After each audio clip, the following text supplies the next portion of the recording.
സ്തോത്രം. നമുക്ക് പ്രാർത്ഥിക്കാം. പരിശുദ്ധരും നിത്യനുമായ ദൈവമേ, സ്വർഗീയ പിതാവേ, തിരുനാമത്തെ വാഴ്ത്തുന്നു, സ്തുതിക്കുന്നു. നിന്റെ ഏറിയ കൃപകൾക്കായി സ്തോത്രം ചെയ്യുന്നു. അത്യുന്നതനായ ആദ്യനും അന്ത്യനുമായി ഞങ്ങളുടെ വീണ്ടെടുപ്പ്, ഞങ്ങളുടെ നീതീകരണം, ഞങ്ങളുടെ രക്ഷയുമായിരിക്കുന്ന ദൈവത്തോടുകൂടി ഒരു കൂട്ടായ്മ ഞങ്ങൾക്ക് നൽകിയല്ലോ.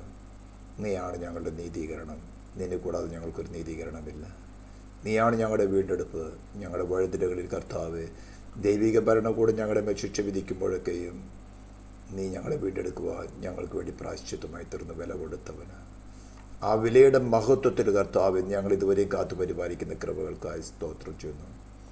സ്വന്തം എന്ന് ഞങ്ങൾക്ക് പറയാൻ കുറേ ബലഹീന സ്വഭാവങ്ങൾ, പാപ സ്വഭാവങ്ങൾ മാത്രമുള്ള കർത്താവ്, നീ ഞങ്ങളുടെ രക്ഷയായി, ഞങ്ങളുടെ വീണ്ടെടുപ്പായി ഞങ്ങളെ വസിക്കുക സ്തോത്രം ചെയ്യുന്നു. ഇപ്പോൾ ലൈവായിട്ട് കേൾക്കുന്നവരെ കർത്താവ്, യൂട്യൂബ് കേൾക്കുന്ന ജനത്തെ നിന്റെ നാമത്തെ അനുഗ്രഹിച്ചുകൊണ്ട് പ്രാർത്ഥിക്കുകയാണ്. വചനങ്ങളെ കർത്താവ് നീ സംസാരിക്കുകയും നീ ഇടപെടുകയും ചെയ്യുമാറാകണം. ഗ്രഹിപ്പാൻ കർത്താവ് കൃപ തുറന്നാട്ടെ, ചെവികളെ തുറന്നാട്ടെ, ആത്മീയ കണ്ണുകളെ തുറന്നാട്ടെ. കർത്താവ് നിൻ്റെ വരവിന് വേണ്ടി ശബ്ദം കേൾക്കുന്ന ഒരു ജനത്തെ ഒരുക്കുമാറാകണമെന്ന് പ്രാർത്ഥിക്കുന്നു. നിൻ്റെ സ്നേഹത്തിനായി, കരുതലിനായി സ്തോത്രം. യേശു ക്രിസ്തുവിൻ്റെ നാമത്തിൽ തന്നെ. Praise the Lord. നമ്മുടെ കർത്താവ് യേശു ക്രിസ്തുവിൻ്റെ അതിശ്രേഷ്ഠമായ നാമത്തിൽ വീണ്ടും ഒരു ക്ലാസ്സിൽ കൂടെ കർത്താവ് നമുക്ക് അവസരം നൽകിയിരിക്കുന്നു. ഇത് 45th ഡേ ആണ്. ഈ ഒരു വർഷത്തിൻ്റെ അവസാന നാളുകളിലേക്ക് നമ്മൾ കടന്നു വന്നുകൊണ്ടിരിക്കുകയാണ്. കഴിഞ്ഞ നാളുകളൊക്കെയും കർത്താവ് നമ്മളെ ദൈവവചനത്തിൽ കൂടെ ആഴമായിട്ട് ചിന്തിക്കുവാനും അതിൻ്റെ അടിസ്ഥാനങ്ങൾ മനസ്സിലാക്കി നമ്മുടെ വ്യക്തിപരമായ ജീവിതത്തിൽ ആ വചനങ്ങൾ ക്രിയ ചെയ്യുന്നുണ്ടോ ഇല്ലയോ എന്നും കൂടെ നോക്കുവാൻ നമുക്ക് അവസരങ്ങൾ നൽകി. നമ്മൾ റോമാലയത്തെ ആസ്പദമാക്കിക്കൊണ്ട് ക്രിസ്ത്യൻ ഡോക്ട്രെയിൻ, ക്രിസ്തു മതത്തിൻ്റെ അല്ല, ക്രിസ്ത്യൻസിൻ്റെ അല്ലെങ്കിൽ ഡിസൈപ്പിൾസ് ഓഫ് ക്രൈസ്റ്റ് എന്ന് വേണമെങ്കിൽ പറയാം. അവരെയാണല്ലോ ക്രിസ്ത്യാനികളെന്ന് വിളിച്ചത്. അതിൻ്റെ അടിസ്ഥാന ഉപദേശമാണെന്ന് നമ്മൾ കുറച്ച് എപ്പിസോഡിൽ കൂടെ നമ്മൾ പഠിച്ചതിന് ശേഷമാണ് കൊളോസ്യസ് ലേഖനത്തെയും എഫേസ്യ ലേഖനത്തെയും അടിസ്ഥാനമാക്കിക്കൊണ്ട് ക്രിസ്തുവും അവൻ്റെ ശരീരമായിരിക്കുന്ന സഭയും തമ്മിലുള്ള ബന്ധം. ഈ സഭയെന്ന് ചിന്തിക്കുമ്പോൾ നമ്മളെപ്പോഴും ഈ ഡിനോമിനേഷൻ ചിന്തകളിലേക്കാണ് പോവുക. ഡിനോമിനേഷൻ എല്ലാം ഉണ്ടാക്കിയത് ഗവൺമെൻറ് റിക്വയർമെൻറ്റിന് വേണ്ടിയിട്ടുള്ളതാണ്.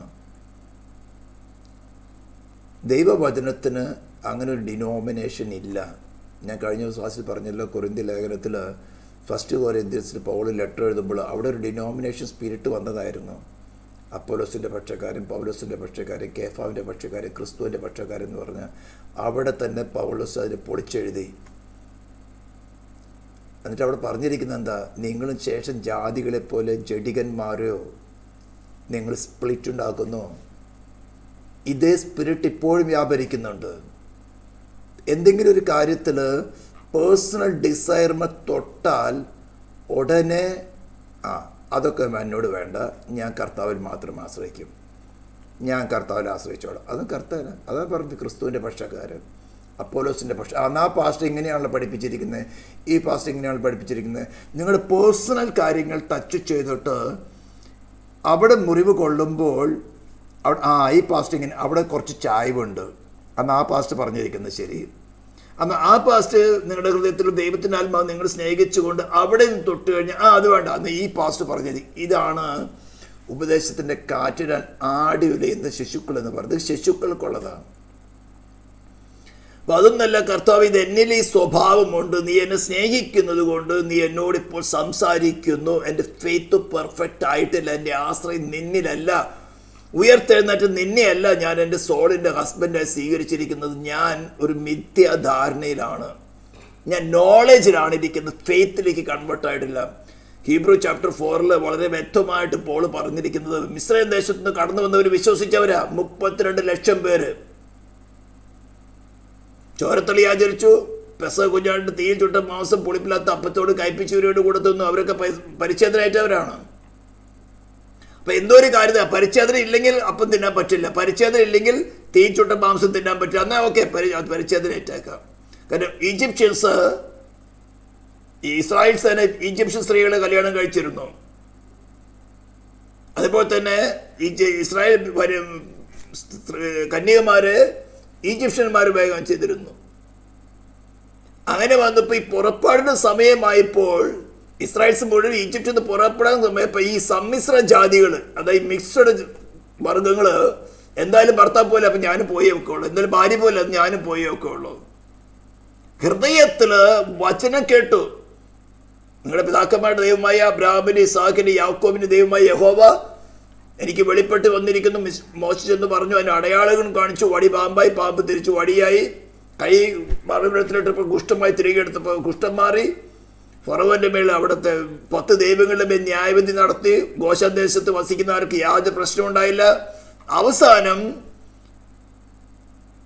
ആദിജാതന്മാരുടെ മരണമെന്ന ആ ബാധ, 10ാമത്തെ ബാധ കൂടെ വന്നപ്പോൾ നല്ല ഉറപ്പായി, ഇത് മറ്റു ദൈവങ്ങളെ പോലെ ന്യായം വിധിക്കാൻ കഴിവുള്ള ദൈവമാണ്. അപ്പൊ എന്തായാലും പോയേക്കാം. ഈ സമ്മിശ്ര ജാതികളാണ്, യഥാർത്ഥ മാനസാന്തരം ഉണ്ടാകാതിരുന്ന ജാതികളാണ് ഈ വഴിയാത്ര പ്രശ്നം മുഴുവൻ ഉണ്ടാക്കിയത്. എവിടെ തുടങ്ങി? ചെങ്കടൽ കരയ്ക്ക് തുടങ്ങി. ഇത്രയും അത്ഭുതം കണ്ടവർ, ഇത്രയും പ്രവൃത്തി കണ്ടവർ ചെങ്കടൽ കരയിൽ വെച്ച് തുടങ്ങി മോശയ്ക്കെതിരെ പിറപ്പിറക്കാൻ തുടങ്ങി. കാരണം ഈ 430 വർഷങ്ങൾക്കുള്ളിൽ ഇവര് അബ്രാഹാമിന്റെ ദൈവത്തെയും യാക്കോബിന്റെ ദൈവത്തെയൊക്കെ മറന്നുപോയി. യോസഫിന്റെ ദൈവത്തെയും മറന്നുപോയി. യോസഫാണല്ലോ അവിടെ ആദ്യം പോയത്.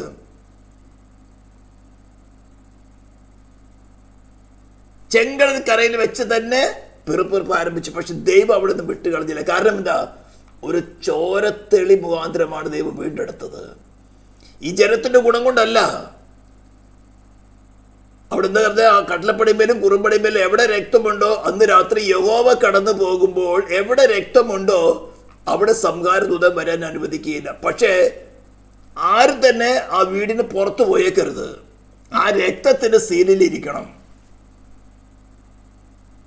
അത് നമ്മുടെ കർത്താവ് യേശുവിനെ കാണിക്കുന്നതാണെന്നും ഇന്ന് ഒത്തിരി പേരിങ്ങനെ മിസ്രൈമിൽ എന്ന് പറഞ്ഞാൽ ലോകത്തില്, മിസ്രൈം ദേശം കാണിക്കുന്നത് വേൾഡ്, ഫറോ കാണിക്കുന്നത് വേൾഡിന്റെ പവറായിരിക്കുന്ന അല്ലെങ്കിൽ ഹെഡായിരിക്കുന്ന ശൈത്താൻ. ഈ ചോരത്തലിയുടെ സംരക്ഷണത്തിൽ ഇരിക്കാൻ സുഖമാണ്, ഒരു ബുദ്ധിമുട്ടുമില്ല. അവരുടെ ഗുണം കൊണ്ടല്ല, ആ രക്തത്തിന്റെ ഗുണം കൊണ്ടാണ് അവർക്ക് സംരക്ഷണം കിട്ടുന്നത്. എന്നാൽ ആ മിസ്രൈം ദേശം വിട്ടു പുറപ്പെട്ട് മരുഭൂമിയിൽ കൂടെ യാത്ര ചെയ്ത് വാഗ്ദത്ത ദേശത്ത് എത്തണമെങ്കിൽ ദൈവം കൽപ്പിച്ചതാണ്, അതേ പെസഹ കുഞ്ഞാടിന്റെ മാംസം, തീയിൽ ചുട്ട മാംസം, പുളിപ്പില്ലാത്ത അപ്പത്തോട് കയ്പിച്ചീരയോടും കൂടെ തിന്നണം. കയ്പിച്ചീര എന്ന് പറഞ്ഞാൽ വിശ്വാസ ജീവിതത്തിലുള്ള കഷ്ടതയിൽ കൂടെ തന്നെ മുന്നോട്ട് പോകണം. പുളിപ്പില്ലാത്ത അപ്പം എന്ന് പറഞ്ഞാൽ ദുരുപദേശത്തില് ഉപദേശപരമായ പുളിപ്പ്, സാന്മാർഗ ജീവിതത്തിലുള്ള പുളിപ്പ്, ആരാധനയിലുള്ള പുളിപ്പ്, ഇതങ്ങ് തിങ്ങി നിറഞ്ഞിരിക്കുകയാണ് ക്രിസ്ത്യണ്ടത്തില്. ശരിയായ ഉപദേശം പറഞ്ഞ് ഹൃദയത്തിൽ കുത്തുകൊള്ളുമ്പോൾ അത് ആ പാസ്റ്റർ ഇങ്ങനെയാണ് പറഞ്ഞിരിക്കുന്നത്, ഇത് നിങ്ങൾ പറയുന്നത് നിങ്ങളുടെ ഇഷ്ടമാണ്. ഞാൻ കുറച്ച് കാര്യങ്ങൾ ആത്മാവിൽ വിവേചിച്ചിട്ട് തന്നെയാണ് പറയുന്നത്. സറണ്ടർ, ദൈവവചനത്തിന്റെ മുമ്പിൽ സറണ്ടർ ചെയ്യുക. എൻ്റെ വ്യക്തിപരമായ താല്പര്യമല്ല ഞാൻ പറയുന്നത്. നിങ്ങൾക്ക് 100 കണക്കിന് ഉപദേഷ്ടന്മാരെ കിട്ടും. ദൈവവചനത്തിൽ 2 3 അതിൽ കൂടുതൽ തെളിവുകളടക്കം സംസാരിക്കുന്ന ദേവദാസന്മാർ കിട്ടും. പക്ഷെ നിങ്ങളുടെ വ്യക്തിപരമായ ജീവിതത്തിൽ നിങ്ങളുടെ സോളിന്റെ ഇപ്പോഴത്തെ അവസ്ഥ എന്താണെന്ന് മനസ്സിലാക്കിയിട്ട് ആത്മാവിൽ വിവേചിച്ച് സംസാരിക്കുമ്പോൾ അങ്ങോട്ടും ഇങ്ങോട്ടും നോക്കരുത്. കർത്താവ്, നീ എന്നെ സ്നേഹിക്കുന്നത് കൊണ്ട് ഞാൻ അവിശ്വസ്തയായി തീർന്നാൽ നീ വിശ്വസ്തനായി പാർക്കുന്നല്ലോ. നിത്യ സ്നേഹം കൊണ്ടാണ് നീ എന്നെ സ്നേഹിച്ചിരിക്കുന്നത്, അതിന് മാറ്റമില്ലല്ലോ. നീ എന്നോട് സംസാരിക്കുന്നല്ലോ. കർത്താവ്, ഇപ്പോൾ എനിക്ക് വെളിപ്പെട്ട് കിട്ടിയതായിട്ടുള്ള ഈ സെൽഫ് ഡിസൈൻ, സ്വസ്നേഹം എനിക്ക് വിട്ടുകളയും ഭയമുണ്ട്. That is what you are. അതാണ് നിങ്ങൾ. അപ്പൊ അവിടെ ക്രിസ്തു അല്ല വസിക്കുന്നത്, നിങ്ങൾ തന്നെയാണ് വസിക്കുന്നത്. ഇതിനെയാണ് ഞാൻ ഈ മാറ്റിയെടുക്കാൻ ശ്രമിക്കുന്നത്. ഇത് എവിടെ തുടങ്ങിയതാ? ഏദൻ തോട്ടത്തിൽ തുടങ്ങിയതാണ്. ഏദൻ തോട്ടത്തിൽ തുടങ്ങിയതാണ്. അപ്പൊ നമുക്ക് ആ ക്ലാസ്സിലേക്ക് ചിന്തിച്ചു വരാം. നമ്മള് ആര്യപ്പണിയെ കുറിച്ച് കൊണ്ട് സമാഗമന കൂടാരത്തിന്റെ ചിത്രങ്ങളും മറ്റു കാര്യങ്ങളൊക്കെ കാണിച്ചുകൊണ്ട് വീണ്ടും വീണ്ടും കാണിക്കുന്നത് അത്ര സീരിയസ് ആയിട്ടാണ് മോശയോട് പണിയാൻ പറഞ്ഞത്. വീണ്ടും വീണ്ടും പറയാൻ കാരണം, ക്രമപ്രകാരം ആലയം പണിതപ്പോൾ മോശ പണിത സമാഗമന കൂടാരമായിരിക്കട്ടെ, ശലോമോൻ പണിത പെർമനന്റ് ആലയമായിരിക്കട്ടെ, രണ്ടിടത്തും ദൈവത്തിന്റെ തേജസ് ഇറങ്ങി വന്നപ്പോൾ ഈ പണിയിൽ ഏർപ്പെട്ടവർക്കോ അല്ലെങ്കിൽ പുരോഹിതന്മാർക്കൊന്നും അതിൻ്റെ അടുത്ത് നിൽക്കാൻ പറ്റിയില്ല. പിന്നെ അവിടെ ദൈവ തേജസ് വന്ന ദൈവത്തിനാണ് കാര്യം.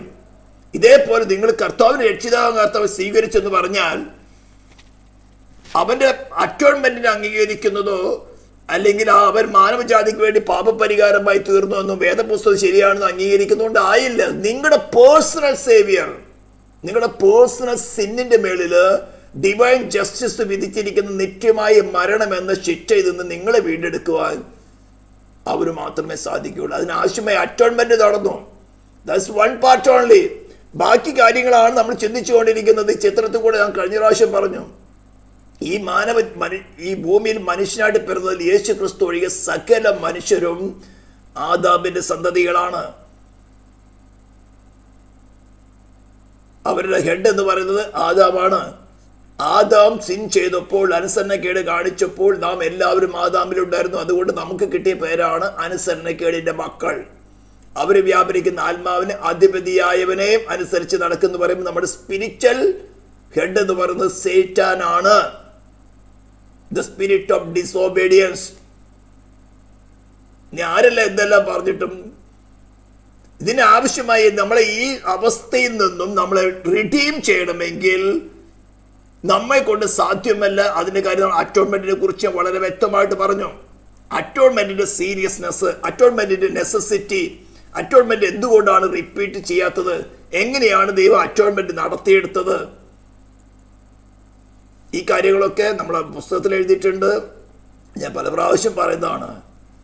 വീണ്ടും വീണ്ടും മനഃപൂർവ്വമായി, ഇത് നമ്മുടെ ഇന്റലക്ട് നടക്കുന്ന സംഭവമല്ല, പെട്ടെന്നൊരു ഇമോഷൻ നടക്കുന്ന സംഭവമല്ല.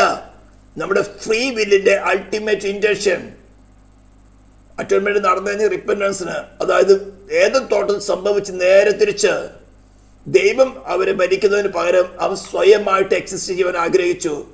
ഇതാണ് നമുക്ക് മെസ്സേജിൽ കൂടി ദൈവവചനം വായിക്കുമ്പോഴൊക്കെയും മനസ്സിലാകുന്നത്. നമ്മളിലുള്ള സെൽഫ് ഡിസയർ, സെൽഫ് എക്സിസ്റ്റൻസ്, യേശുവിനെ കൂടാതെ വാഴുവാനുള്ള ആഗ്രഹം നമുക്ക് വെളിപ്പെട്ട് കിട്ടുമ്പോൾ കർത്താവ് എനിക്ക് മനസ്സിലായി, ഇതാണ് ഞാനിതിൽ തെറ്റിക്കാൻ ആഗ്രഹം. പക്ഷെ എനിക്ക് ഭയമുണ്ട്, മരണഭീതിയുണ്ട്.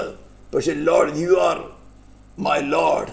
നിന്നെ ഉയർത്തെഴുന്നേറ്റവൻ നിന്നെയാണ്. മരണത്തെ ജയിച്ച, പാപത്തെ, അവന് പാപമില്ല, പക്ഷെ ലോകത്തെ ജയിച്ച, പാതാളത്തെ ജയിച്ച നീയാണ് എൻ്റെ രക്ഷ, നീയാണ് എന്നെ വസിക്കുന്നത്, നിന്നെയാണ് ഞാൻ കർത്താവായി സ്വീകരിച്ചിരിക്കുന്നത്. അങ്ങനെ നമ്മുടെ അൾട്ടിമേറ്റ് ഇന്റൻഷൻ, നമ്മുടെ ഫ്രീ വില്ലിന്റെ അൾട്ടിമേറ്റ് ഇന്റൻഷൻ ചേഞ്ച് ചെയ്യുന്നതിനെയാണ് ഈ മാനസാന്തരം എന്ന് പറയുന്നത്. അടുത്ത കാര്യമാണ് നാം ചിന്തിക്കാൻ പോകുന്നത് ഇന്ന്, റീജനറേഷൻ അല്ലെങ്കിൽ വീണ്ടും ജനനം എന്ന് പറയുന്നത്. നമ്മളെല്ലാവർക്കും അറിയുന്ന തന്നെ നിക്കോദമസിന്റെ അടുത്ത് കർത്താവായ യേശു ക്രിസ്തു കടന്നു വന്നു, കാര്യങ്ങൾ പറഞ്ഞു. നിങ്ങൾക്ക് എല്ലാവർക്കും അത് അറിയുന്ന കാര്യങ്ങളാണ്, ഞാൻ വായിക്കുന്നില്ല. ആമേനാമേ, ഞാൻ നിന്നോട് പറയുന്നു, പുതുതായി ജനിച്ചില്ലെങ്കിൽ ദൈവരാജ്യം കാണുവാൻ ആർക്കും സാധിക്കുകയില്ല. നിക്കോദമസ് അതിനെ ലിറ്ററൽ ലാംഗ്വേജിലെടുത്തു. എങ്ങനെയാണ് ഇത്രയും പ്രായമായതിനു ശേഷം അമ്മയുടെ ഉദരത്തിൽ പ്രവേശിച്ച് വീണ്ടും ജനിക്കുന്നത്? കർത്താവ് പറഞ്ഞു, വീണ്ടും ആമേനാമേ, ഞാൻ നിങ്ങളോട് പറയുന്നു, വെള്ളത്താലും ആത്മാവിനാലും ജനിച്ചില്ലെങ്കിൽ ദൈവരാജ്യത്തിൽ പ്രവേശിപ്പാൻ ആർക്കും സാധ്യമല്ല. ഇവിടെ നിന്നിട്ട് ഞാനൊരു ക്വസ്റ്റ്യൻ ഇടുകയാണ്. ഞാൻ പല പ്രാവശ്യം നിങ്ങളോട് പറഞ്ഞിട്ടുണ്ട്, ഇതേ പേഴ്സൺ തന്നെയാണോ ഏദൻ തോട്ടത്തില് ആദാമിന്റെ അടുത്ത് വന്നത്? ഇപ്പോൾ നിക്കോദമസിനോട് സംസാരിക്കുന്ന അതേ വ്യക്തി തന്നെയാണോ ഏദൻ തോട്ടത്തില് തിന്നരുതെന്ന് പറഞ്ഞ വൃക്ഷഫലം തിന്നിട്ട് വൃക്ഷങ്ങളുടെ പുറകിൽ ഒളിച്ചിരിക്കുന്ന, അത്തിയിലെ കൂട്ടി തുന്നി വൃക്ഷങ്ങളുടെ ഉള്ളിൽ ഒളിച്ചിരിക്കുന്ന ആദാമിന്റെ അടുത്ത് വന്ന് ചോദിക്കുന്നത്, ആദാമേ നീ എവിടെ എന്ന്? ഒരു ഡിഫറെന്റ് പേഴ്സൺ ആണോ? നിങ്ങളുടെ അണ്ടർസ്റ്റാൻഡിങ് എന്താ? നിങ്ങൾ ഈ കമന്റിലൊന്ന് എഴുതാം. ഓരോരുത്തരും തുറന്ന് വേറെ ആൾ വായിക്കുമെന്ന് പറഞ്ഞുകൊണ്ട് വേണ്ട, അതിനൊരു എവിഡൻസും കൂടെ വേണം. വെറുതെ എഴുതിയിട്ട് കാര്യമില്ല. ഇപ്പോൾ നിക്കോദമസിന്റെ അടുത്ത് സംസാരിക്കുന്ന ഈ വ്യക്തി എന്ന വാക്ക് നമുക്ക് ഹ്യൂമൻ ലാംഗ്വേജ് ഡിവൈൻ കാര്യത്തിൽ ഉപയോഗിക്കാൻ പറ്റില്ല. പക്ഷെ നമുക്ക് മനസ്സിലാക്കാൻ വേണ്ടി പറയുകയാണ്, അതേ വ്യക്തിത്വം തന്നെയാണോ ഏദൻ തോട്ടത്തില് തിന്നരുതെന്ന് പറഞ്ഞ് വൃക്ഷഫലം തിന്നുകയും തങ്ങൾ നഗ്നരെന്ന് അറിഞ്ഞുകൊണ്ട് അത്തിയെ കൂട്ടി തുന്നി അരയാടി ഉണ്ടാക്കി വൃക്ഷത്തിന്റെ പുറകിൽ ഒളിച്ചിരിക്കുമ്പോൾ ആദാമേ നീ എവിടെയെന്ന് ചോദിക്കുന്ന ആ വ്യക്തിയെ സെയിം തന്നെയാണ്? നിങ്ങളുടെ പേഴ്സണൽ അഭിപ്രായം, ഇതുവരെയുള്ള നിങ്ങളുടെ അണ്ടർസ്റ്റാൻഡിങ് എന്താണ്? അവിടുത്തെ നിങ്ങളുടെ പ്രവൃത്തി, നിങ്ങളുടെ വീണ്ടും ജനത്തിന്റെ പ്രവൃത്തി നടക്കുകയുള്ളൂ. ഇപ്പോൾ നിക്കോദമസിനോട് സംസാരിക്കുന്ന അതേ വ്യക്തി ആദാമിനോട് പറയാണ്, നീ പുതുതായി ജനിച്ചില്ലെങ്കിൽ ദൈവരാജ്യത്തിലേക്ക് അല്ലെങ്കിൽ ഏതെങ്കിലും തോട്ടത്തിലേക്ക് നിനക്ക് വീണ്ടും പ്രവേശിക്കാൻ സാധ്യമല്ലെന്ന് പറഞ്ഞാൽ എന്തായിരിക്കും ആദാമിന്റെ മറുപടി? ആദാമിന് അനുസരണക്കേട് കാണിച്ചതിന് മുൻപുള്ള അവസ്ഥ വളരെ വ്യക്തമായിട്ട് അറിയാം. അത്യുന്നതനായ ദൈവം അവന്റെ ഉള്ളിൽ വസിച്ചുകൊണ്ട് അവനിൽ കൂടെ തന്റെ പ്രവൃത്തി, അതായത് ആകാശത്തിലെ പറവജാതി, സമുദ്രത്തിലെ മത്സ്യം, സകല ചരാചരത്തിന്മേലും വാഴുന്നതും അവയെല്ലാം അവന് കീഴ്പ്പെട്ടിരിക്കുന്നതും അവന് നല്ലവണ്ണം അറിയാം. പക്ഷെ നമുക്കിപ്പോൾ അറിയില്ല. അവരോട് പറയാണ്, നീ പുതുതായി ജനിച്ചില്ലെങ്കിൽ ഈ ഏതും തോട്ടത്തിലേക്ക് നിനക്ക് പ്രവേശിക്കാൻ സാധ്യമല്ല. അപ്പൊ അവൻ ചോദിക്കും, നിക്കോദെമോസ് ചോദിച്ചതുപോലെ എന്തെങ്കിലും ഒരു ക്വസ്റ്റ്യൻ ചോദിച്ചാൽ അപ്പൊ പറയാണ്, വെള്ളത്താലും ആത്മാവിനാലും നീ ജനിച്ചില്ലെങ്കിൽ നിനക്ക് ഏതും തോട്ടത്തിൽ പ്രവേശിക്കാൻ സാധ്യമല്ല എന്ന് പറഞ്ഞ് അവൻ പറയോ, ഞാൻ 7-ാം നാളില് എന്റെ മേല് വെള്ളം തെളിച്ചതാ, പുനർജനന സ്നാനം നടത്തിയതാ, അല്ലെങ്കിൽ 7-ാം നാളിൽ 56-ാം നാളിൽ ഓരോരോ റിലീജിയൻസ് ഉണ്ടല്ലോ, അവരുടെ കടത്തിൽ വെള്ളം തെളിക്കുന്നവരുണ്ട്, വെള്ളം ഒഴിക്കുന്നവരുണ്ട്, വെള്ളം തല തിരിച്ച് മുക്കുന്നവരുണ്ട്, കാല് മുക്കുന്നവരുണ്ട്, 3 പ്രാവശ്യം മുക്കുന്നവരുണ്ട്, 5 പ്രാവശ്യം മുക്കുന്നവരുണ്ട്. ഇത് ആദാം പറയുമായിരുന്നോ? ആദാമിന് അറിയാം ഡിഫറൻസ് എന്താണെന്ന്. അതുവരെ അവൻ ലജ്ജയിലായിരുന്നു, ഭയമില്ലായിരുന്നു. ദൈവമായിട്ട് മുഖാമുഖം സംസാരിക്കുന്നത് സ്നേഹിതനെ പോലെ സംസാരിക്കുന്നു. ദൈവമാണ് അവനെ നിയന്ത്രിച്ചു കൊണ്ടിരുന്നത്. പക്ഷെ ഇപ്പോഴത്തെ ഡിഫറൻസ് അവന് വളരെ വ്യക്തമായിട്ട് അറിയാം. നമുക്ക് എന്താണെന്നറിയോ, ഡിഫറൻസ് അറിയാത്തത് കൊണ്ട് നമുക്ക് ഒന്നേ അറിയുള്ളൂ, നമ്മളിൽ വാഴുന്ന പാപത്തെ അനുസരിച്ചുകൊണ്ട് അതിൻ്റെ ഇഷ്ടം ചെയ്തു കൊടുക്കുന്ന പ്രവൃത്തിയാണ് വീണ്ടും ജനനം പ്രാപിക്കാത്ത വ്യക്തികൾ ചെയ്തുകൊണ്ടിരിക്കുന്നത്. ഇതിന്റെ ഡിഫറൻസ് അറിയണമെങ്കിൽ എന്നെ അയച്ച പിതാവിനാൽ ആകർഷിക്കപ്പെട്ട് പരിശുദ്ധാത്മാവ് എന്ന ഏജൻസി മുഖാന്തരം നമ്മൾ ആദ്യമായിട്ട് പാപം എന്താണ്, അതിന്റെ കോൺസിക്വൻസ് എന്താണെന്ന് മനസ്സിലാക്കി തരണം. അല്ലാതെ നടക്കുന്ന ഒരു ജനനം വീണ്ടും ജനനമല്ല. ഇമോഷനിലോ അല്ലെങ്കിൽ ഇന്റലക്റ്റിലോ നടക്കുന്ന ജനനമല്ല. നമ്മുടെ വില്ലിന്റെ അൾട്ടിമേറ്റ് ഇന്റൻഷൻ ചേഞ്ച് ചെയ്ത് നടക്കുന്നതാണ് ഈ ജനനം എന്ന് പറയുന്നത്. ഹല്ലേലൂയ. നിങ്ങൾക്ക് തന്നെ മാനുഷ്യ രീതിയിലുള്ള ജനനം നടക്കുന്ന എങ്ങനെയാണെന്ന് അറിഞ്ഞാൽ വളരെ ഈസി ആയിട്ട് ചിന്തിക്കാവുന്ന കാര്യമുള്ളൂ. മനുഷ്യ ആത്മാവ് വീണ്ടും ജീവിക്കണം. പാപം ചെയ്ത് ഈ മരിച്ചിരിക്കുന്ന അവസ്ഥയിൽ നിന്ന് ജീവിപ്പിക്കാൻ ഒരേ ഒരു സോഴ്സ് ഉള്ളൂ. നിത്യജീവനായിരിക്കുന്ന ക്രിസ്തു തന്നെ ഉള്ളിൽ വരണം. മറ്റൊന്നിനാൽ സാധ്യമല്ല. മറ്റൊന്നിനാൽ വേറെ സോഴ്സ് ഇല്ല. നിത്യജീവൻ അവനിൽ മാത്രമേ ഉള്ളൂ. ഏകസത്യതയുമായി നിന്നെയും നീ അയച്ച യേശു ക്രിസ്തുവിനെ അറിയുന്നത് തന്നെ നിത്യജീവൻ. അറിയുക എന്ന് പറഞ്ഞാൽ ഇന്റലക്ച്വൽ കൊണ്ട് അറിയല്ല, നാം അനുഭവിച്ചറിയുക. വിശ്വസിക്കുക എന്ന് പറയുന്നതും അനുഭവിക്കുക അല്ലെങ്കിൽ എക്സ്പീരിയൻസ് ചെയ്യുക എന്ന് പറയുന്നത് ഡിഫറെന്റ് ആണ്, എൻറ്റയർലി ഡിഫറെന്റ്. ഇത് മിക്കവരും പഠിപ്പിക്കുന്നില്ല. കാരണം തിയോളജി പഠിക്കുന്നവരും ഡോക്ടറേറ്റ് എടുക്കുന്നവരും അവർ നോളജാണ് കൊണ്ടുവരുന്നത്. അവർക്ക് എക്സ്പീരിയൻസ് ഉണ്ടെങ്കിൽ ആ എക്സ്പീരിയൻസ് നിലനിന്നാൽ അവർ പ്രസംഗിക്കുന്ന വാക്കുകളിൽ കൂടെ ജീവൻ വ്യാപരിക്കും. അപ്പോൾ ആദാമിന്റെ അടുത്ത് പറയാണ്, നീ വെള്ളത്താലും ആത്മാവിനാലും ജനിച്ചില്ലെങ്കിൽ, അല്ലെങ്കിൽ പുതുതായി ജനിച്ചില്ലെങ്കിൽ നിനക്ക് ഏതും തോട്ടത്തിലേക്ക് വീണ്ടും പ്രവേശിക്കാൻ സാധ്യമല്ല. അവൻ ചോദിക്കില്ലായിരുന്നു എങ്ങനെ സംഭവിക്കും.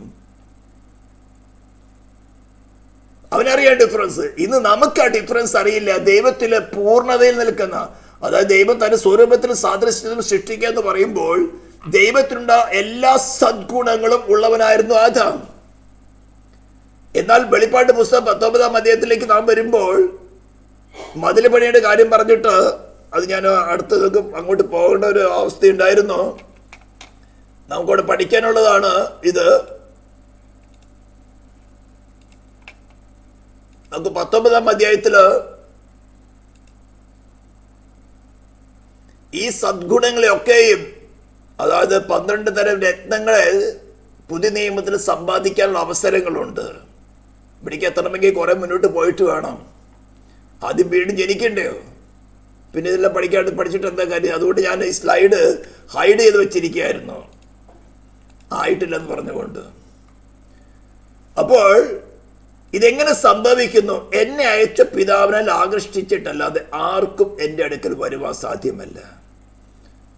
യോഹന്നാൻ എഴുതിയ സുവിശേഷം 1-ാം അധ്യായത്തിന്റെ 12-ാം വാക്യത്തിൽ വളരെ വ്യക്തമായി പറഞ്ഞിരിക്കുന്നത്, അവനെ കൈക്കൊണ്ട്, എവിടെ? ഹൃദയത്തിൽ വസിപ്പാൻ കൈക്കൊണ്ട്. അതായത് നമ്മുടെ സോളിന്റെ ഫുൾ കൺട്രോൾ, നമുക്കുള്ള സകലത്തിന്റെയും ഓണർഷിപ്പ് നാം ഹാൻഡ് ഓവർ ചെയ്ത്. ഏതും തോട്ടം നടന്ന എന്തായിരുന്നു? നിന്നെ വേണ്ട, ഞാൻ സ്വയമായിട്ട് കാര്യങ്ങൾ ചെയ്തോളാം. ഇവൻ സീനായ് മലയിൽ ഇസ്രായേലുമായിട്ടൊരു കവനന്റ് ചെയ്യുമ്പോൾ കൽപ്പന മുഴുവനും വായിച്ചു കൊടുത്തു മോശ. ഇസ്രായേൽ എന്താ പറഞ്ഞത്? ഞങ്ങൾ ഈ സകല വചനങ്ങൾ അനുസരിച്ച് നടന്നോളാം, നിന്നെ വേണ്ട, ഞങ്ങൾ ചെയ്തോളാം, നീ പറഞ്ഞേച്ചാൽ മതി, കാര്യങ്ങളൊക്കെ ഞങ്ങൾ ചെയ്തേക്കാം. അല്ല എഴുതി കൊടുത്തു.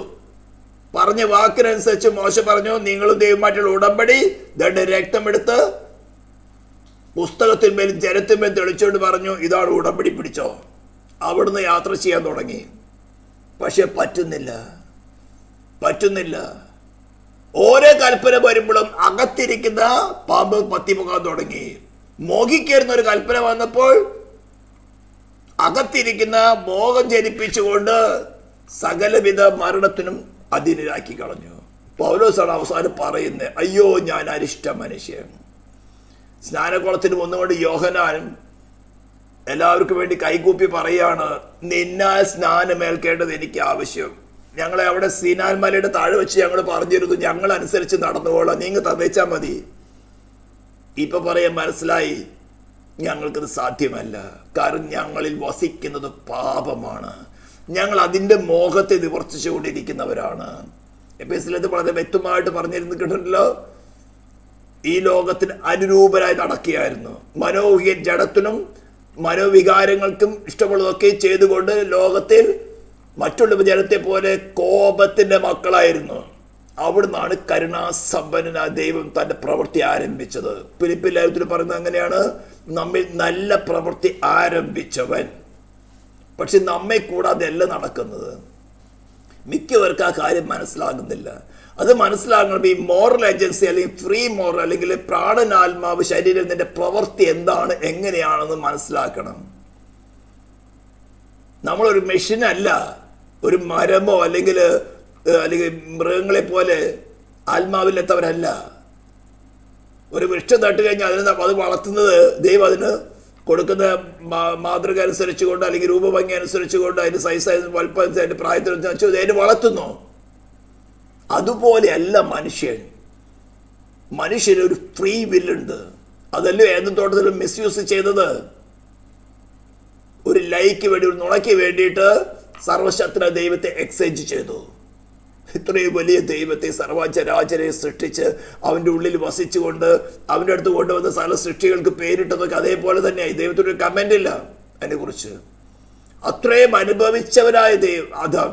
ഇത് ഏതും തോട്ടത്തിൽ അവനെ ആക്കി ഒരു ദിവസം കൊണ്ട് നടന്ന കാര്യമെന്നല്ല. അവൻ്റെ ആ സദ്ഗുണങ്ങൾ അനുഭവിച്ചവനായ ആദാമിനോട് വന്ന് പറയാണ്, നീ പുതുതായി ജനിച്ചില്ലെങ്കിൽ നിനക്ക് ഈ ഏതും തോട്ടത്തിലേക്ക് ഞാനുമായിട്ടൊരു കൂട്ടായ്മ സാധ്യമല്ല. അവൻ ഉടനെ ചോദിക്കില്ലായിരുന്നു, എൻ്റെ ദൈവമേ ഇതെങ്ങനെ സാധിക്കും, എനിക്ക് ആ അവസ്ഥയിലേക്ക് തിരിച്ചു വരണം. ഇതാണ് ഈ ജനത്തോട് ഞങ്ങൾ ഈ സുവിശേഷം മുഖാന്തരം വിളിച്ചു പറയുന്നത്. മനുഷ്യ, ഇപ്പൊ നിന്നെ ഭരിക്കുന്നത് പാപമാണ്. നിന്റെ പൂർവ്വപിതാവായ ആദാം അനുസരണക്കേട് കാണിക്കുന്നതിന് മുമ്പ് അവന് ദൈവത്തിന്റെ സദ്ഗുണങ്ങൾ മുഴുവനുള്ളവനായിരുന്നു. ദൈവത്തിന്റെ സ്വരൂപത്തിന് സാദൃശ്യത്തിനുമായിരുന്നു സൃഷ്ടിക്കപ്പെട്ടത്. നീ അങ്ങനെ ആയിരിക്കേണ്ടവരാണ്. പക്ഷേ അന്ന് തുടങ്ങി നിന്നിൽ വാഴുന്നത് പാപമാണ്. നീ ചെയ്യുന്ന പ്രവൃത്തി, നീ സുവിശേഷത്തോട് എതിർക്കുന്നതും നിന്നിൽ വസിക്കുന്ന പാപത്തിന്റെ പ്രവൃത്തിയാണ് നീ ചെയ്യുന്നത്. നീ അല്ലാതെ ചെയ്യുന്നത് നിന്നിൽ വസിക്കുന്ന പാപം അത്രേ. ഇതിൽ നിന്നുള്ള ക്ലച്ച് വിടിവിക്കാനാണ് ഞങ്ങൾ ഈ സുവിശേഷമായിട്ട് നിങ്ങളുടെ മുമ്പിൽ നിൽക്കുന്നത്. അല്ലാണ്ട് ഒരു മതത്തിൽ നിന്ന് മതത്തിൽ ചേർക്കുവാനല്ല. അതുകൊണ്ട് രക്ഷ പ്രാപിക്കാനും പോകുന്നില്ല. അപ്പോൾ വീണ്ടും ജനനം പ്രാപിക്കണമെങ്കിൽ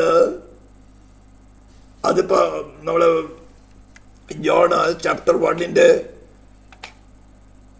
വേഴ്സ് 12 to 14 വരെ ഉണ്ടോ? 2 വാക്യം ഒന്ന് വായിച്ചേക്കാം.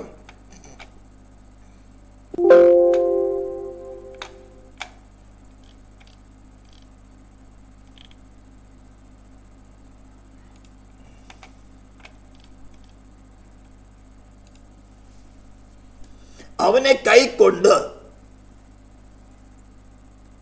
ഇംഗ്ലീഷിലാണ് വളരെ ക്ലിയർ ആയിട്ട് പറഞ്ഞിരിക്കുന്നത്, as many as receive him. ഇതെന്താ? അവന്റെ അറ്റോൺമെന്റിനെ കുറിച്ച് വിശ്വസിക്കുന്നതുകൊണ്ടായോ, അംഗീകരിക്കുന്നതുകൊണ്ടായോ? അങ്ങനെയാണെങ്കിൽ ഗുഡ് ഫ്രൈഡേ, ഈസ്റ്റർ ആഘോഷിക്കുന്നവരൊക്കെ അങ്ങ് പോണല്ലോ. As many as receive him. എവിടെ? ഹൃദയത്തിൽ വാഴുവാൻ. ഏതും തോട്ടത്തിൽ വെച്ച് പുറത്താക്കിയതാണ്. അപ്പൊ നിനക്ക് പുറത്താക്കാൻ നാച്ചുറൽ എബിലിറ്റി നിന്നിലുണ്ട്. വേറെ ആരുമല്ല ചെയ്തത്, സേറ്റൻ വന്ന് നിങ്ങളെ ടെംപ്റ്റ് ചെയ്തതേ ഉള്ളൂ. മരിക്കയിലെ നിശ്ചയം, തിന്നുന്ന നാൾ നിങ്ങളുടെ കണ്ണു തുറക്കും, നന്മ തന്മകളെ കുറിച്ച് തിരിച്ചറിവുള്ളവരായി നിങ്ങൾക്ക് ദൈവത്തെ പോലെയാകാം. ഇങ്ങനെ ടെംപ്റ്റേഷൻ ഇട്ടത് നോക്കിയപ്പോൾ നല്ലതാ. ഞാൻ പറഞ്ഞല്ലോ, ഒരു നോളേജ് വരുമ്പോൾ ആ നോളേജിനോടുള്ള കറസ്പോണ്ടഡ് ആയിട്ടുള്ള ഒരു ഇമോഷനാണ് നമ്മൾ ഡെവലപ്പ് ചെയ്യുന്നത്. ആ ഇമോഷൻ ശരിയാണോ തെറ്റോ എന്ന് നമ്മുടെ മനസ്സാക്ഷി ശരിക്കും വിവേചിച്ച് പറയും. പിന്നെ തീരുമാനമെടുക്കുന്നത് നാം ആണ്. ഇതാ ഫ്രീ മോറൽ ഏജന്റ്. അവിടെ ആദാം തീരുമാനിച്ചു നോക്കിയപ്പോൾ നന്മ ഈ വൃക്ഷത്തിന്റെ ഫലം തിന്നാൽ കണ്ണു തുറക്കും, മരിക്കല നിശ്ചിത ഉറപ്പും തന്നിരിക്കുന്നു. പിന്നെന്താ പേടിക്കാനുള്ളത്? ഇതുപോലെ വ്യാജമായ ഉപദേശങ്ങളിൽ കൂടെ, വ്യാജ പ്രവൃത്തിയിൽ കൂടെ പല പല കാര്യങ്ങൾ നമ്മുടെ തലയ്ക്കകത്ത് കൊണ്ടുപോയിടാം. അത് വിശ്വസിച്ച് ആരുടെ കൂട്ടത്തിലാണ് പോകുന്നത്? അവര് പോകുന്നിടത്തേക്ക് പോകും. സത്യസുവിശേഷം പറഞ്ഞ് നമ്മുടെ ഹൃദയത്തില് അവിടെ ദൈവം വസിക്കുമ്പോൾ അതിൻ്റെതായ ഇമോഷൻ അവളിലുണ്ട്. അതേ സമയത്താണ് സേറ്റാനിൽ കൂടെ വാക്കി വരുന്നത്, മരിക്കയിലെ നിശ്ചയം. ഡോണ്ട് വറി, ഒന്നും സംഭവിക്കില്ല. നിങ്ങളുടെ കണ്ണു തുറക്കും, നിങ്ങൾക്ക് നന്മത്തന്മയെ കുറിച്ച് തിരിച്ചറിവുള്ളവരായിട്ട് നിങ്ങൾക്ക് ദൈവത്തെ കൂടാതെ വാഴാം. ദൈവം എറ്റേണൽ ആയിരിക്കുന്നത് പോലെ നിങ്ങൾക്ക് എറ്റേണൽ ആവാം. ഇപ്പൊ ദൈവം നിങ്ങളിൽ ഇരിക്കുന്നതുകൊണ്ടല്ല നിങ്ങൾ എറ്റേണൽ ആയിരിക്കുന്നത്, അവനെ കൂടാതെ നിങ്ങൾക്കാകാം. ഇതാണ് സെൽഫ് എന്ന് പറയുന്നത്. അപ്പൊ അവനുണ്ടായിരുന്ന നാച്ചുറൽ എബിലിറ്റി ദൈവം കൊടുത്തതാണ്. അതുകൊണ്ട് തന്നെ അവൻ ദൈവത്തെ തള്ളിക്കളഞ്ഞു, ഒരു ലൈ അങ്ങ് സ്വീകരിച്ചു, ഒരു നുണയെ സ്വീകരിച്ചു. പിന്നെ തുടങ്ങി പാപത്തിന്റെ ഇച്ഛയാണ് മനുഷ്യൻ ചെയ്യുന്നത്. അവിടെയാണ് പറയുന്നത്, നീ ആ പാപത്തെ ത്യജിക്ക്. അതിനു വേണ്ടിയുള്ള അറ്റോൺമെന്റ് നടന്നു. ഇനി നീ ചെയ്യേണ്ടത് നിന്റെ അൾട്ടിമേറ്റ് ഇന്റൻഷൻ ചേഞ്ച് ആക്കുക. നിന്റെ ഇഷ്ടം എന്നുള്ളത് മാറ്റിയിട്ട് ദൈവഹിതം നിന്നെ നിറവേറുമെന്നൊക്കെ ഏൽപ്പിച്ചത് പറഞ്ഞിട്ട് കാര്യമില്ല. ഏൽപ്പിക്കാൻ അവരെല്ലാം തയ്യാറാണ്. കർത്താവ്, ഞാൻ താഴ്ത്തി സമർപ്പിക്കുന്നു. ഈ സമർപ്പണ വാക്കുകളൊന്നും കാര്യമില്ല, നിന്റെ ജീവിതത്തിൽ പ്രാക്ടിക്കലായിട്ട് നടക്കണം. അപ്പൊ നിങ്ങൾക്ക് ഓരോ വിഷയത്തിലും ഇപ്പൊ ഫസ്റ്റ് പരിശുദ്ധാത്മ വന്ന് ചെയ്യുന്നത് പാപത്തെ കുറിച്ചാണ് ബോധം വരുത്തുന്നത്. എന്താണ് പാപം? ഏതും തോട്ടത്തിൽ തുടങ്ങി നിന്റെ ഭരിക്കുന്ന പാപം എന്ന് പറഞ്ഞു, അതിന്റെ മോഹമാണ് നീ ചെയ്യുന്നത്. അതിനെയാണ് കാറ്ററിങ് ചെയ്തുകൊണ്ടിരിക്കുന്നത്. അതിന്റെ അന്തം നിത്യമായി മരണം, നരകത്തിലാണ് അത് എക്സിക്യൂട്ട് ആകുന്നത്. അവിടെയായിരിക്കും നിന്റെ എറ്റേണിറ്റി. അവിടെ നിന്ന് നിനക്ക് രക്ഷ പ്രാപിക്കണം. നിനക്ക് പകരമായിട്ട് നിന്റെ ശരീരത്തിലും പ്രാണനിലും ആത്മാവിലും ശിക്ഷ തന്റെ ശരീരത്തിലും പ്രാണനും ആത്മാവിലും വഹിച്ചുകൊണ്ട് നിനക്ക് പകരക്കാരനായി മരിച്ചടക്കപ്പെട്ട് ഉയർത്തെന്നേറ്റം നിനക്കൊരു ഓഫർ തരികയാണ്. ഒന്നുകിൽ നിനക്ക് എന്നെ സ്വീകരിക്കാം, അല്ലെങ്കിൽ നിനക്ക് സെൽഫായിട്ട് ഡിവൈൻ ജസ്റ്റിസിന് അല്ലെങ്കിൽ ഡിവൈൻ ലോ അനുസരിച്ചുകൊണ്ട് ജീവിക്കാൻ പറ്റുമെങ്കിൽ ശ്രമിച്ചു നോക്ക്. പോള് പറയുന്നത് എനിക്ക് പറ്റുന്നില്ല. ഞാൻ നന്മ തന്നെ എനിക്ക് തിരിച്ചറിവായി. പക്ഷെ ഞാൻ ഇച്ഛിക്കുന്ന നന്മയല്ല ഞാൻ ചെയ്യുന്നത്, ഞാൻ ഇച്ഛിക്കാത്ത തിന്മയാണ് ഞാൻ ചെയ്യുന്നത്. ഞാൻ ഇച്ഛിക്കാത്ത തിന്മ ഞാൻ ചെയ്യുന്നെങ്കിലും അത് ഞാനല്ല, എന്നിൽ വസിക്കുന്ന പാപം അത്രേ. അതാണ് സുവിശേഷമായിട്ട് വരുമ്പോൾ എതിർക്കുന്നത്. നിങ്ങളല്ല എതിർക്കുന്നത്, നിങ്ങളെ ഓക്യുപ്പൈ ചെയ്തിരിക്കുന്ന, അടിമപ്പെടുത്തിയിരിക്കുന്ന ആ പ്രവൃത്തിയാണ് നിങ്ങളുടെ സോളിലേക്ക് ഇൻഡേഷൻ തരുന്നത്. അതിനെ ഓവർകം ചെയ്തിട്ടാണ് നിങ്ങളുടെ അടുത്ത് നിങ്ങൾ സ്നേഹിക്കുന്നവനെ ദൈവം പറയുന്നത്, നിന്റെ സെൽഫിനെ കൊണ്ട് നടന്നാൽ നീ you will end up in the hell. നീ എന്നെ റിസീവ് ചെയ്താൽ ഞാൻ നിന്നുള്ളിൽ വസിച്ചുകൊണ്ട് ഞാൻ ഡിവൈൻ ലോയ്ക്ക് പൂർണ്ണ അനുസരണമുള്ളവനായി മരണത്തോളം, ക്രൂശിലെ മരണത്തോളം തന്നെ അനുസരണമുള്ളവനായിരുന്നതുപോലെ ഞാൻ നിന്നെയും ഡിവൈൻ ലോയ്ക്ക് അനുസരണമുള്ളവനായി വളർത്തിയെടുക്കാം. അതിനാണ് പറയുന്നത് അവനെ കൈക്കൊണ്ട്, ആസ് മെനി ആസ് റിസീവ്ഡ്. ഇപ്പൊ മനസ്സിലാകുന്നുണ്ടോ? അത് നിങ്ങൾക്ക് ഓരോ വിഷയത്തിലും ദൈവത്തിന്റെ പരിശുദ്ധാത്മാവ് വെളിപ്പെടുത്തി തരണം. ആദ്യം പാപത്തെ കുറിച്ച് വെളിപ്പെടുത്തി തന്നു, അതിന്റെ കോൺസിക്വൻസിനെ കുറിച്ച് വെളിപ്പെടുത്തി തന്നു. അതേപോലെ ക്രിസ്തുവുമായിട്ടുള്ള ഓരോ റിലേഷനുണ്ട്. അവൻ സ്വർഗത്തിലും ഭൂമിയിൽ സകല അധികാരമുള്ളവൻ. പുസ്തകത്തിൽ എഴുതിയിരിക്കുന്നു, കർത്താവ് തന്നെ പറഞ്ഞിരിക്കുന്നു. അതുകൊണ്ട് ഞാനും വിശ്വസിച്ചു. നിന്റെ ജീവിതത്തിൽ നിനക്കത് പ്രാവർത്തികമായിട്ട് അനുഭവിക്കാൻ പറ്റുന്നില്ലെങ്കിൽ അത് വിശ്വാസമല്ല, അത് നോളജ് മാത്രമേ ഉള്ളൂ. അവൻ സർവശക്തിയുള്ള ദൈവമായ കർത്താവാണ്. ഉയർത്തെഴുന്നേറ്റ യോഹന്നാൻ വെളിപ്പാട് പുസ്തകത്തിൽ 1-ാം അധ്യായത്തിൽ പറഞ്ഞിരിക്കുന്നതാണ്, ഞാൻ ആദ്യനും അന്ത്യനുമായി ഇരിക്കുന്നവനും ഇരുന്നവനും വരുവാനുള്ളതുമായി സർവശക്തിയുള്ള ദൈവമായ കർത്താവ്. നിന്റെ ജീവിതത്തിൽ അവൻ സർവശക്തനായിട്ട് വെളിപ്പെടുന്നില്ലെങ്കിൽ അത് വിശ്വാസമല്ല, അത് നോളജ് മാത്രമാണ്. അപ്പൊ നിനക്ക് അത് വെളിപ്പെട്ട് കിട്ടണമെങ്കിൽ അതിന് ഓപ്പോസിറ്റ് ആയിരിക്കുന്ന ഒരു അനുഭവം നിന്റെ ജീവിതത്തിൽ വരണം. നീ അവിടെ ഫെയിൽ ആവും. കാരണം എന്താ? നിന്നിൽ വസിക്കാൻ നിനക്ക് ആ റിലേഷനുമായിട്ട് ബന്ധപ്പെട്ടിട്ടില്ല. പാപമോചകനായ യേശു എന്ന റിലേഷൻ നീ പെർഫെക്റ്റ്, നീ പാപമൊന്നും ചെയ്യുന്നില്ല. പക്ഷേ സർവശക്തനായിട്ട് അല്ലെങ്കിൽ സർവശക്തിയുള്ള ദൈവമായ കർത്താവുമായിട്ട് നിനക്ക് വെളിപ്പെട്ടിട്ടില്ല. അപ്പോൾ അതിന് ഓപ്പോസിറ്റ് ആയിരിക്കുന്ന ഒരു കാര്യം നിന്റെ ജീവിതത്തിൽ വരുമ്പോൾ നീ നിന്റെ ബുദ്ധി കൊണ്ട് എല്ലാ പ്രവൃത്തിയും അതിനൊക്കെ പറഞ്ഞു നോക്കും, പക്ഷെ ഫെയിലാവും. അവിടെയാണ് ഈ മന്ന ഭക്ഷിക്കുക എന്നുള്ള കാര്യം നടക്കുന്നത്. എൻ്റെ മാംസം തിന്നാതെയും എൻ്റെ രക്തം പാനം ചെയ്യാത്തതിൻ്റെ ഉള്ളിൽ ജീവനില്ല. അങ്ങനെ വരുമ്പോൾ കർത്താവ് എനിക്ക് ഇതിനെ സർവശക്തിയുള്ള ദൈവമായിട്ട് കർത്താവായിട്ട് എക്സ്പീരിയൻസ് ചെയ്യണം. ഇത് വരുന്നത് വരേക്കും നല്ലൊരു പ്രവൃത്തിയുണ്ട്. നമ്മുടെ കയ്യിലുള്ള എല്ലാ ആയുധമൊക്കെ പ്രയോഗിച്ച് നോക്കും, വചനം പറഞ്ഞു നോക്കും, പ്രാർത്ഥിച്ച് നോക്കും, ഉപവസിച്ച് നോക്കും, ഒന്നുമില്ല. ഒറ്റ കാര്യം ചെയ്യേണ്ടത്, കർത്താവ് എനിക്ക് മനസ്സിലായി, ഞാൻ ഇത്രയ്ക്കേ ഉള്ളൂ. അയ്യോ, ഞാൻ അരിഷ്ട മനുഷ്യൻ. ആ അരിഷ്ട മനുഷ്യൻ എന്നുള്ള അവസ്ഥ വെളിപ്പെട്ടാൽ മാത്രമേ, നീ അത് അക്നോളജ് ചെയ്താൽ മാത്രമേ ഉയർത്തെഴുന്നേറ്റവനെ ക്രിസ്തു ആ പെട്ടിക്കുള്ള റിലേഷൻ ഇതിൻ്റെ ഉള്ളിൽ വരികയുള്ളൂ, അല്ലെങ്കിൽ വെളിപ്പെടുകയുള്ളൂ. ഇതിനെയാണ് വെളിപ്പാട് എന്ന് പറയുന്നത്. വചനത്തിലെ മർമ്മങ്ങളും അറിഞ്ഞിരിക്കുന്ന കാര്യങ്ങൾ വായിക്കുമ്പോൾ അത് കുറച്ച് മനസ്സിലാക്കുന്നത് മാത്രമല്ല വെളിപ്പാട്. അത് ഓഫ്കോഴ്സ് വചനത്തെ കുറിച്ചുള്ള തിരിച്ചറിവ് പരിശുദ്ധാത്മാവ് നമുക്ക് തുറന്നു തരികയാണ്. പക്ഷെ ക്രിസ്തു നമ്മുടെ സോളിൽ വെളിപ്പെടാന്ന് പറഞ്ഞാൽ സംതിങ് ഡിഫറെന്റ്. അത് ഉപദേശമല്ല, തിയറി അല്ല. ഇതിനെയാണ് ഈ മന്ന ഭക്ഷിക്കുക എന്ന് പറയുന്നത്. ഈ മന്ന ഭക്ഷിച്ചാൽ മാത്രമേ നമുക്ക് അവനെ പോലെ ആയിത്തീരാൻ പറ്റുകയുള്ളൂ. അവനോട് സദൃശ്യന്മാരായി തീരുക, ക്രിസ്തു എന്ന തലയോളം വളരുക.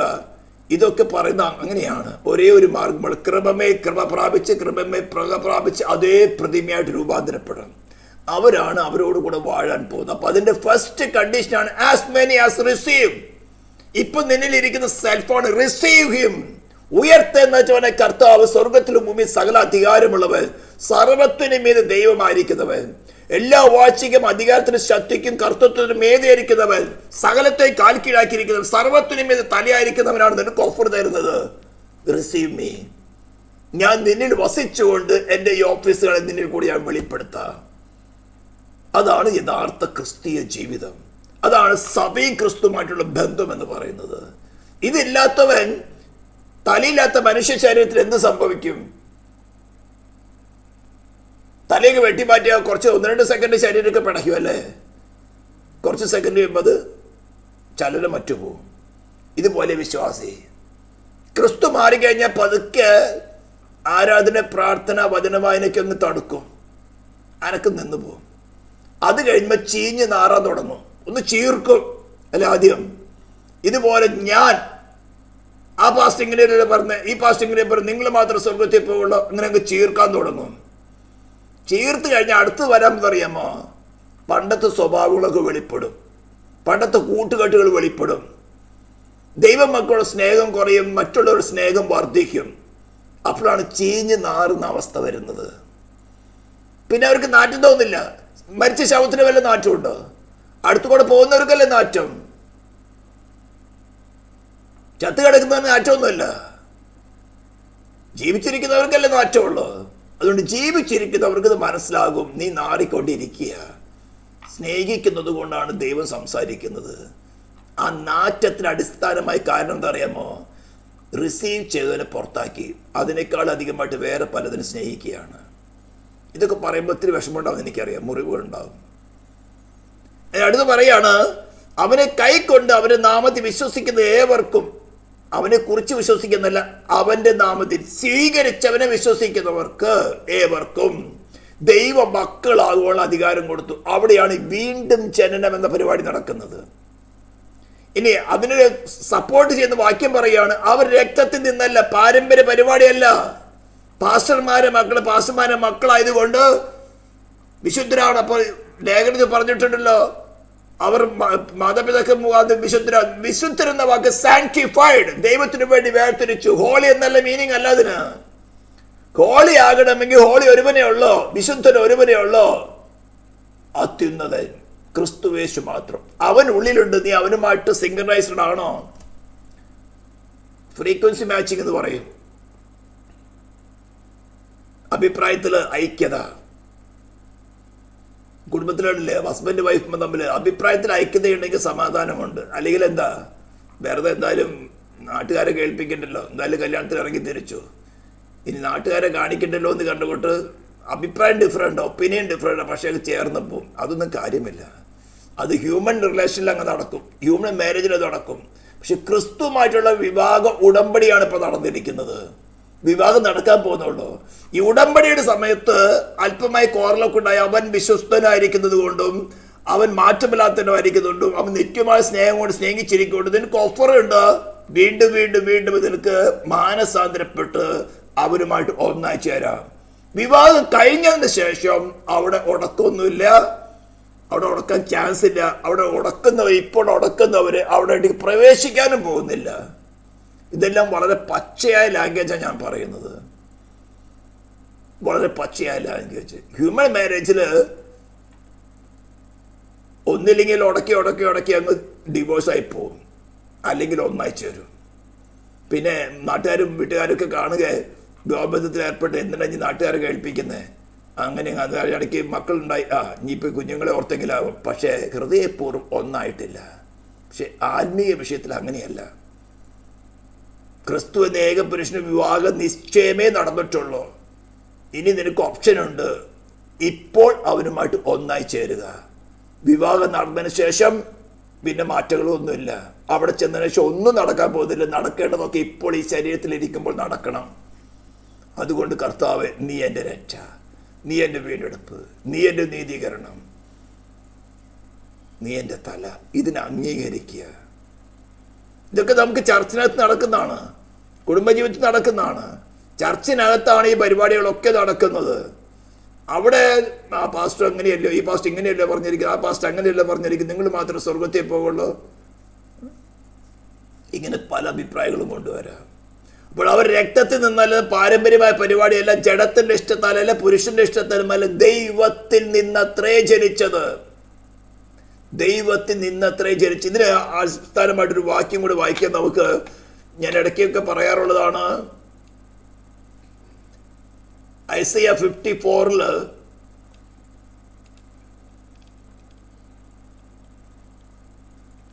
അതിനെ കർത്താവ് എടുത്ത് പറഞ്ഞിരിക്കുന്നത്, എല്ലാവരും ദൈവത്താൽ ഉപദേശിക്കപ്പെട്ടവരാകുമെന്ന്. വേഴ്സ് 12 54 അരിഷ്ടയും കൊടുങ്കാറ്റിന് അടിക്കപ്പെട്ട ആശ്വാസം മറ്റുള്ളവയെ ഞാൻ നിന്റെ കല്ല് അഞ്ജനത്തിൽ പതിക്കുകയും നീലക്കല്ല് കൊണ്ട് നിനക്ക് അടിസ്ഥാനമിടുകയും ചെയ്യും. ഞാൻ നിന്റെ താഴെ കൂടങ്ങളെ പത്മരാഗം കൊണ്ടും നിന്റെ ഗോപുരങ്ങളെ പുഷ്പരാഗം കൊണ്ടും നിന്റെ അറ്റങ്ങളൊക്കെ മനോഹരമായി കല്ലുകൊണ്ട് ഉണ്ടാക്കും. ഇത് നമ്മൾ വെളിപ്പാട് പുസ്തകത്തെ കുറിച്ച് ചെറുതായിട്ട് സ്ലൈഡ് കാണിച്ചു തന്നോ ഇല്ലേ? നഗരമതില് 12 തരം രത്നങ്ങൾ കൊണ്ടാണ് പണിയുന്നത്. ഇതൊക്കെ സമ്പാദിക്കുന്ന ഒരു മാർഗമാണ്. അരിഷ്ടയും കൊടുങ്കാറ്റിനാൽ അടിക്കപ്പെട്ട് ആശ്വാസം അറ്റുപോകും. അവിടെയും ക്രിസ്തുവിൽ മാത്രം ആശ്രയിക്കുകയാണെങ്കിൽ ഈ പറഞ്ഞ കല്ലുകളൊക്കെ കിട്ടും. അത് ടഫായ കാര്യമാണ്, പിന്നീട് പറയാം. എന്നിട്ട് പറഞ്ഞിരിക്കും, നിന്റെ മക്കൾ എല്ലാവരും യഹോവയാൽ ഉപദേശിക്കപ്പെട്ടവരും നിന്റെ മക്കളുടെ സമാധാനം വലുതുമായിരിക്കും. അപ്പൊ നീ പെർഫെക്റ്റ് ആയിട്ട് നിന്നാൽ നിന്റെ മക്കൾ എല്ലാവരും യഹോവയാൽ ഉപദേശിക്കപ്പെട്ടവരാ. ഇത് തന്നെയാണ് കർത്താവ് യോഹന്നാൻ എഴുതിയ സുവിശേഷത്തിൽ പറഞ്ഞിരിക്കുന്നത്. എന്നെ അയച്ച പിതാവിന് 6-ാം അധ്യായം അതുകൂടി ഒന്ന് വായിച്ചേക്കാം. എന്തായാലും ജോൺ ചാപ്റ്റർ 6:44 തുടങ്ങി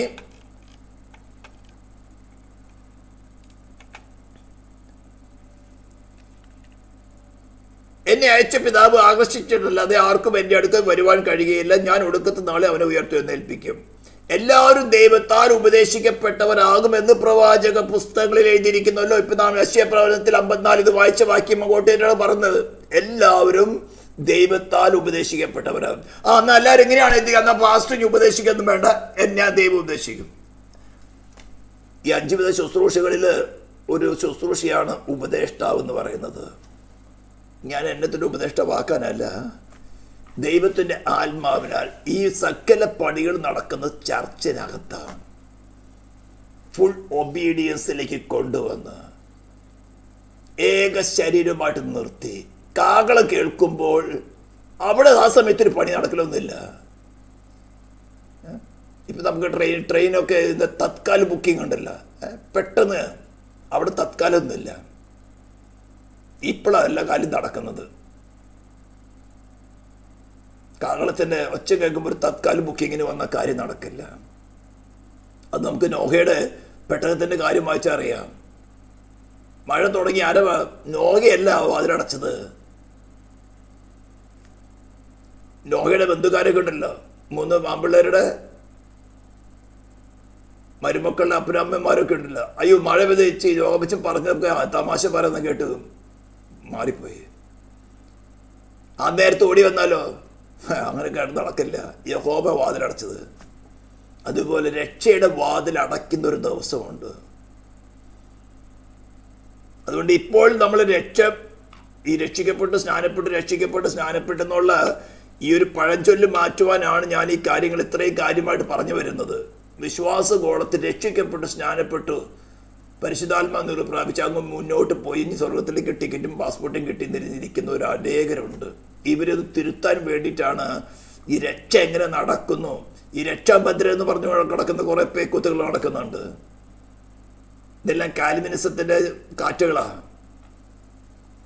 ഈ അങ്ങനെയൊക്കെ പറഞ്ഞു വരുന്ന ആയിരക്കണക്കിനുണ്ട്. അതിൽ പോകുന്ന കറക്റ്റായിട്ടുള്ള കാര്യം പറഞ്ഞാൽ ഇതാണ് സത്യമെന്ന് വിളിച്ചു പറയുകയാണ്. ഇത് അനുഭവിച്ചുകൊണ്ടാണ് പറയുന്നത്.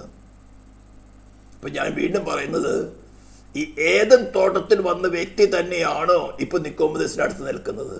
അല്ല അവന് വല്ല മാറ്റം വന്നോ? അവൻ്റെ സ്വഭാവത്തിന് മാറ്റമുണ്ടോ? അല്ലെങ്കിൽ വേറൊരു വ്യക്തിയാണോ? പലർക്കും ഒരു ചിന്താഗതി ഈ സീനാൻ മലയിൽ വെളിപ്പെട്ടവൻ തന്നെയാണോ ഈ മറിയയുടെ ഉദരത്തിൽ വന്നത്? മോശയ്ക്ക് മുൾപ്പടൽപ്പ് പ്രത്യക്ഷപ്പെട്ടപ്പോൾ പറഞ്ഞിരിക്കുന്നു, നീ നിൽക്കുന്ന സ്ഥലം വിശുദ്ധ ഭൂമിയെ കാലിൽ ചെരുപ്പഴിച്ച് കളയാൻ.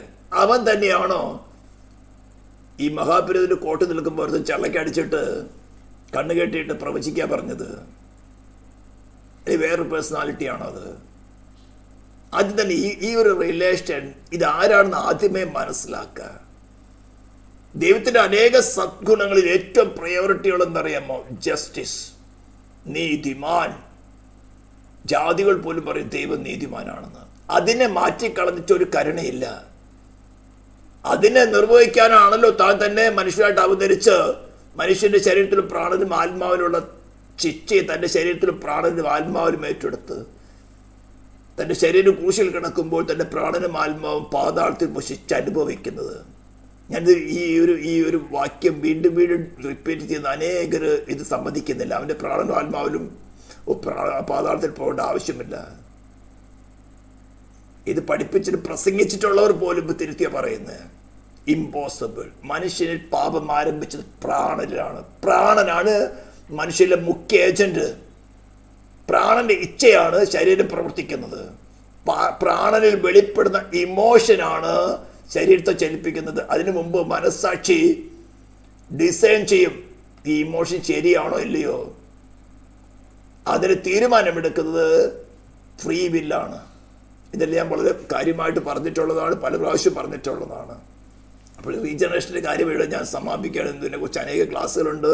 വളരെ സിമ്പിൾ ലാംഗ്വേജ് ഞാൻ പറഞ്ഞത്. ഏദൻ തോട്ടത്തിൽ ആദാമിൻ്റെ അടുത്ത് വന്ന വ്യക്തി ദൈവം പറയുകയാണ്, ആദാമേ നീ ഇനി പുതുതായി ജനിച്ചാലേ നിനക്ക് ഏദൻ തോട്ടത്തിൽ കടക്കാൻ സാധിക്കുകയുള്ളൂ. ഏദൻ തോട്ടത്തിലായിരുന്ന സമയത്ത് എന്തായിരുന്നു നിൻ്റെ അവസ്ഥ നിനക്ക് ഇപ്പം നല്ലവണ്ണം അറിയാം. ഈ ഡിഫറൻസ് വന്നിരിക്കുന്ന നല്ലവണ്ണം അറിയാം. അവിടെ ആദാമിന് വേറെ അയ്യോ ഞാൻ 7-ാം നാളിൽ അല്ലെങ്കിൽ 5-ാം നാളിൽ 56-ാം നാളിൽ വെള്ളം തെളിച്ച് പുനർജന സ്നാനം നടത്തിയതാണെന്ന് പറയാനുണ്ടോ? നീ എന്തുകൊണ്ടാ പറയണേ? ആ ദൈവത്തിന്റെ സ്വരൂപത്തിൽ സാദൃശ്യം സൃഷ്ടിക്കപ്പെട്ട മനുഷ്യന്റെ ഒറിജിനൽ സ്വഭാവം നിനക്കറിയില്ല. നീ ടേസ്റ്റ് ചെയ്തിരിക്കുന്ന പാപത്തിന്റെ സ്വഭാവമാണ്. നീ അതിലെ രസിച്ചുകൊണ്ടിരിക്കുന്നത്. പക്ഷെ ഇങ്ങനൊരു കാര്യമുണ്ടത് ദൈവം അതിന് വളരെ വ്യക്തമായി രേഖപ്പെടുത്തിയിരിക്കുന്നത്. ക്രിസ്തു അത് കാണിച്ചു തന്നോ, എന്നിട്ട് അവർ മരിച്ചയുടെ ഇടയിൽ നിന്ന് ഉയർത്തെഴുന്നേൽപ്പിച്ചുകൊണ്ട് ദൈവം സാധിപ്പിച്ചു തന്നോ, നിനക്കും അതുപോലെ ഒരു പുനരുത്ഥാനം കിട്ടും. അതിന് എന്ത് വേണം? നീ പുതുതായി ജനിക്കണം. ജനിച്ചാൽ അവനെങ്ങനെ ജനിക്കണമെങ്കിൽ അവനെ കൈക്കൊള്ളണം. കൈക്കൊള്ളണമെങ്കിൽ എന്ത് ചെയ്യണം? നിന്റെ സെൽഫിനെ നീ റിനൗൺസ് ചെയ്യണം, എന്നേക്കുമായിട്ട് ത്യജിക്കണം. അവിടെ ക്രിസ്തുവിനെ റീപ്ലേസ് ചെയ്യണം. എന്നാൽ നിനക്ക് ദൈവമായിട്ട് റീകൺസിലിയേഷൻ നടക്കാം. പിന്നെ നിന്നെ നോക്കുന്നത് നിന്നെയല്ല നോക്കുന്നത്, നീ ആരെ കൈക്കൊണ്ടുവോ അവനെ നോക്കുന്നത്. പാപം ക്ഷമിച്ച് കിട്ടിയവനായിട്ടല്ല, ഒരു കാലത്തും പാപം ചെയ്യാത്തവനായിട്ടാണ് ഡിവൈൻ ജസ്റ്റിസ്, ഡിവൈൻ ഗവൺമെന്റ് നിന്നെ കണക്കെടുന്നത്. ഇത്രയും വലിയ സൗഭാഗ്യം, ഇത്രയും വലിയ അനുഗ്രഹം ഏത് ഡിനോമിനേഷനാ, ഏത് മതമാ തരുന്നത്? അല്ലെ ഏത് മതസ്ഥാപിതന ഇതുപോലെ മനുഷ്യർക്ക് വേണ്ടി പാപ പരിഹാരമായി തീർന്നിട്ടുള്ളത്? മതങ്ങൾ സ്ഥാപിക്കാൻ യേശുക്രിസ്തു അനുഭവിച്ചേക്കാൾ ക്രൂരമായ മരണങ്ങൾ അനുഭവിച്ചിട്ടുള്ളവരുണ്ട്. അവരുടെ പ്രാണന്മാത്മ പാതാളത്തിൽ പോയിട്ടുണ്ട്. പക്ഷെ അവരാരും തിരിച്ചു വന്നിട്ടില്ല. കാരണം അവരുടെ പാപഹേതുവായിട്ടാണ് അവർ പാതാളത്തിൽ പോയത്. പക്ഷെ യേശു പാതാളത്തിൽ പോയത് തൻ്റെ പാപഹേതുവായിട്ടല്ല, മാനവജാതിക്ക് പകരക്കാരനായിട്ടാണ്. ഇതുകൊണ്ടാണ് പല മാന്യന്മാരായ പ്രാൻസിംഗർ നടന്നിട്ടില്ല എന്ന് പറയുന്നത്. കാരണം എന്താ അറിയാമോ? അവരുടെ അനുഭവം കിട്ടിയിട്ടില്ല. ഡോക്ടറേറ്റ് ഉണ്ടാവും, ലോകമെമ്പാടും ഓടി തന്നെ പ്രസംഗിക്കുന്നുണ്ടാവും, അനേക യൂട്യൂബിലോ അല്ലെങ്കിൽ അവിടെ സബ്സ്ക്രിപ്ഷൻ വേണ്ടത്ര ഉണ്ടാവും. ഇതുകൊണ്ടൊന്നും കാര്യം നടക്കില്ല. പച്ച മലയാളത്തിലാണ് ഞാൻ പറയുന്നത്. ഇനി ഇതിനേക്കാൾ കൂടുതൽ താഴ്ത്ത് എക്സ്പ്ലെയിൻ ചെയ്യേണ്ട ആവശ്യമുണ്ടെന്ന് എനിക്ക് തോന്നുന്നില്ല. ദൈവം തന്നെ പറഞ്ഞത്, കമാൺ ലെറ്റ് us reason, നമുക്ക് തമ്മിൽ വാദിക്കാം. യശയ്യാപ്രവചനത്തിൽ പറഞ്ഞിരിക്കുന്നത്, നിങ്ങളുടെ ബുദ്ധിക്ക് നിരക്കുന്നുണ്ടോ ഇല്ലയോ? നിരക്കുന്നുണ്ടെങ്കിൽ ആമേൻ പറഞ്ഞിട്ട് അതിനുവേണ്ടി ഏൽപ്പിച്ചു കൊടുക്കുക. ദൈവമേ കർത്താവ് നമ്മളെ ഒരു ദിവസം സഹായിക്കട്ടെ. പ്രാർത്ഥിക്കാം. പരിശുദ്ധ ദൈവമേ സ്വർഗ്ഗീയ പിതാവേ, ഈ ശബ്ദം കേൾക്കുന്ന ഒരു ജനത്തിനും നിമുവാന്തര ദൈവത്തോട് നിരക്കാൻ ആവശ്യമായ ഒരു വീണ്ടും ജനം നടക്കുവാടിയാകട്ടെ. കർത്താവ് നിന്റെ നാമത്തിൽ അവർ അനുഗ്രഹിച്ചുകൊണ്ട് പ്രാർത്ഥിക്കുന്നു. ഇസ്രായേലിൻ്റെ നാമത്തെ അനുഗ്രഹിക്കുന്നു. യേശു ക്രിസ്തുവിൻ്റെ നാമത്തിൽ തന്നെ.